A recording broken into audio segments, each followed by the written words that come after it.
मनुष्य जो है एक प्रभु का अवतार है, नर ही नारायण है। तो डरने की तो कोई बात नहीं थी, लेकिन हाँ थोड़ा भय जरूर होता था, क्योंकि ऐसे माहौल में जो असामाजिक तत्व के लोग होते हैं वो किसी संत या असंत को नहीं देखते, उनका मकसद तो जिहाद फैलाना होता है। उसमें पुलिस प्रशासन का बड़ा सहयोग रहा उस समय, और हर समुदाय में बुद्धिजीवी लोग होते हैं, उनसे संपर्क किया, उनसे उनकी बात पूछी, अपनी बताई, और मैंने देखा कि वास्तव में सनातन धर्म में भगवान साक्षात विराजमान है। ये उस मंदिर की कृपा है, उस माँ भगवती ज्वाला जी की कृपा है कि जिसको भी हमने शांति स्थापित करने की बात की उसने हमारी बात मानी, और वो हिंसा का रास्ता छोड़ के अहिंसा के रास्ते पे आ गया। बहुत बढ़िया गुरुजी। मैं अपने दर्शकों को बताना चाहूँगा कि उस समय भी हमने घूम के पूरे क्षेत्र में हम घूम रहे थे, तो जहाँ जहाँ दंगे हो रहे थे वहाँ बहुत ज़्यादा अशांति थी, लेकिन किंतु ये जगह ऐसी थी, माँ ज्वाला जी मंदिर मार्ग, 2 नंबर गली और आसपास का क्षेत्र, जबकि राजधानी पब्लिक स्कूल पे इतने दंगे होने की कोशिश हुई, वहाँ पे असामाजिक तत्वों ने काफ़ी हुड़दंग मचाया, गुलेली भी बना के रखी हुई थी, लेकिन आपका क्षेत्र जहाँ पे आप रहते हैं, हमने खुद घूम के देखा था कि वो जगह बिल्कुल शांति रही। इसके लिए हम आपको बहुत बहुत धन्यवाद देंगे।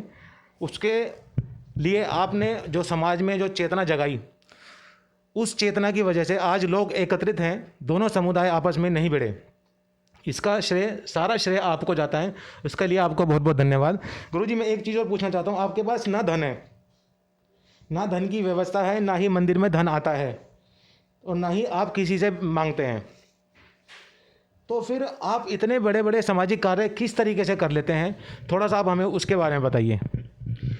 ये सब माता रानी की कृपा है, भक्तों का सहयोग है और संतों का आशीर्वाद है। कहते हैं साधु इतना दीजिए जामे कुटुंब समाए, मैं भी भूखा ना रहूं साधु भी भूखा ना जाए। साधु को धन की आवश्यकता नहीं होती, आत्मबल और मन जागृति की आवश्यकता होती है। जैसे कि आपने बताया दिल्ली दंगों में क्यों यहाँ हिंसा नहीं हुई, उसका सबसे बड़ा कारण है कि माँ ज्वाला जी दरबार धर्मार्थ ट्रस्ट जो संस्था है, उसने कभी किसी को ऊंच नीच भेदभाव नहीं किया, और वो हिंदू मुस्लिम ना देखते हुए सिर्फ ज़रूरतमंद देखती थी। इसलिए सब समुदाय के लिए सेवा कार्य करने का यही फल मिला कि दिल्ली दंगों में किसी हिंदू किसी मुसलमान ने मंदिर की तरफ कोई प्रभाव नहीं किया। लेकिन उसको करने से कुछ असामाजिक तत्व के जो लोग हैं वो आज भी टारगेट करते हैं। आज दुर्भाग्य है कि फ़िलहाल जो पुलिस प्रशासन है उसकी तरफ से पूरी सुरक्षा और सहयोग नहीं मिल पा रहा है, इसलिए थोड़ा सा नर्वस हुए, इसलिए थोड़ा नॉर्मल हुए, लेकिन कार्य जारी है। रही बिना धन के कैसे किया, जो दरबार में भक्त हैं, जो संगत हैं, कुछ अपनी जो व्यवस्था थी उसको हमने उन सब के बीच में खर्च किया, और कहते हैं कि परमात्मा एक हाथ से लेता है तो दूसरे हाथ से देता है, और ऐसे ही तिनका तिनका करके दरबार में आई साध संगत से ये काम चलता रहा और चलता रहेगा। बहुत अच्छा गुरुजी, आपने बहुत अच्छा बताया। गुरुजी मैं आपसे ये पूछना चाहता हूँ कि आपने जो दिल्ली दंगों के समय जो आपने कार्य किए, कोरोना के समय आपने जो सामाजिक कार्य किए, जैसे कि मास्क वितरण, सैनिटाइज कराना, लोगों को जागरूक करना, 2 गज की दूरी, कोरोना से बचाव है ज़रूरी, इन सभी सामाजिक कार्यों को करते हुए आपको कोई परेशानी, कोई अड़चन महसूस हुई, या आप बिना अड़चनों के ही लोगों के सहयोग से ऐसा कार्य करते रहे? थोड़ा सा उसके बारे में बताइए। नहीं, ऐसा नहीं, अड़चन नहीं आई। अच्छा काम करने में अड़चन बहुत ज़्यादा आती है, गलत काम करने में अड़चन कम आती है। जब ये लॉकडाउन में दिल्ली दंगों में हमने पका हुआ भोजन, वस्त्र वितरण, कोरोना में सैनिटाइज़र क्षेत्र को कराना, कोरोना जागरूकता कराना, तो एडीएम साहब नंद नगरी से हमें बुलावा आया, हम वहाँ गए, उन्होंने हमें मोटिवेट किया कि आप अनेक सामाजिक कार्य करते हैं तो आप इस काम को भी आगे करें। निःशुल्क रूप से बिना किसी पैसे के माँ ज्वाला जी दरबार ने एक मंदिर होते हुए दिल्ली विधिक सेवा प्राधिकरण Karkardooma court 35 number Patiala house court और डीएम नंद नगरी दिल्ली सरकार का सहयोग किया, और पूरे क्षेत्र में सैनिटाइज कराने का काम, कोरोना जागरूक कराने का काम कोरोना योद्धाओं को सम्मानित कर अपनी जान हथेली पर रख के हम सबको बचाने के लिए आगे बढ़े थे। वही ख्याल आया कि जब हम परमात्मा की शरण में हैं तो हमें भी समाज से कुछ हटके करना चाहिए। इसलिए हमने आगे निकले, रोड पे आए, घर घर गए, लोगों के मन की बात पूछी, लोगों के मन से भय को निकाला और उनको बताया कि कोरोना कोई इतनी बड़ी चीज़ नहीं, अगर हमारी तरफ से थोड़ी सी सावधानी रहेगी तो कोरोना जैसी बीमारी आपके घर में नहीं आएगी। उनको नियम बताए, जागरूक किया और पका हुआ भोजन, राशन का काम करते रहे।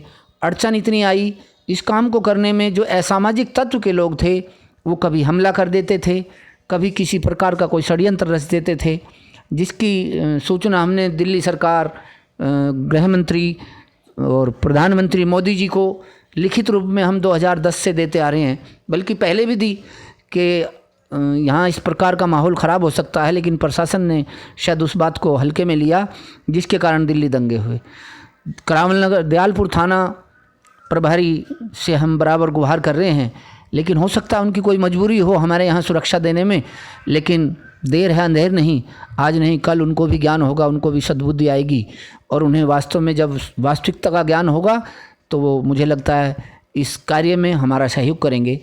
तो डर की तो कोई ऐसी बात नहीं है और जैसे प्रभु की इच्छा ऐसे चलता रहेगा। ठीक है गुरुजी, मैं आपसे एक लास्ट क्वेश्चन पूछना चाहूँगा कि आप समाज के लोगों को संदेश, कोई जागरूक करने का कोई संदेश देना चाहते हैं, आप क्या कहना चाहेंगे आगे लोगों को इस बारे में?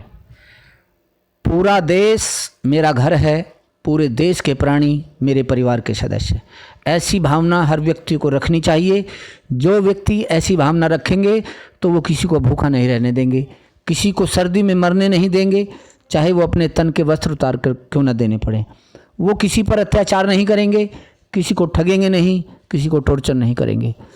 तो इस प्रकार से मेरा यही आप सभी से संदेश है, दर्शकों से भी संदेश है कि आप अगर स्वयं 4 रोटी खाते हैं तो 3 रोटी खाएं, 1 रोटी बचाएं और वो 1 रोटी उस भूखे गरीब को दें जिसको 1 जून की रोटी भी नसीब नहीं होती।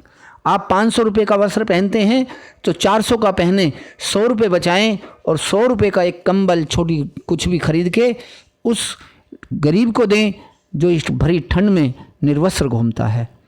इस प्रकार से जो दुखिया है उसके आंसू पोंछने का काम करें और परमात्मा ऐसे लोगों को कभी झुकने नहीं देगा, टूटने नहीं देगा और ऐसे लोगों के साथ परमात्मा हमेशा तत्पर रहते हैं, हमेशा खड़े रहते हैं। जय माता की। जय माता की। बहुत बहुत धन्यवाद गुरुजी। मैं अपने साथियों को ये बताना चाहूँगा कि हमारे जो गुरुजी हैं परम पूज्य जोत वाले गुरुजी, समाज में कम से कम पिछले 20 सालों से समाज में धार्मिक और सामाजिक कार्य करते आ रहे हैं। और जहाँ पे मैंने आपको माँ ज्वाला जी मंदिर दिखाया, वहाँ पे माँ ज्वाला जी की ज्योत साक्षात विराजमान है। 20 साल से लगातार 24 घंटे 365 दिन देश जी घी में जलती आ रही है। मुझे लगता है माँ ज्वाला जी जो हिमाचल में विराजमान है, उनके बाद जो स्थान है वो यही आता है, क्योंकि यहाँ पे माँ ज्वाला जी की ज्योत को लाने के बाद विसर्जन नहीं किया जाता। 20 साल पहले गुरुजी लेके आए थे माता जी की कृपा से, और जब से लाए हैं आज तक बराबर निरंतर जल रही है। वो भी माँ भगवती की कृपा है। उसके बारे में हम क्या कहें, बस इसी के साथ जय माता की।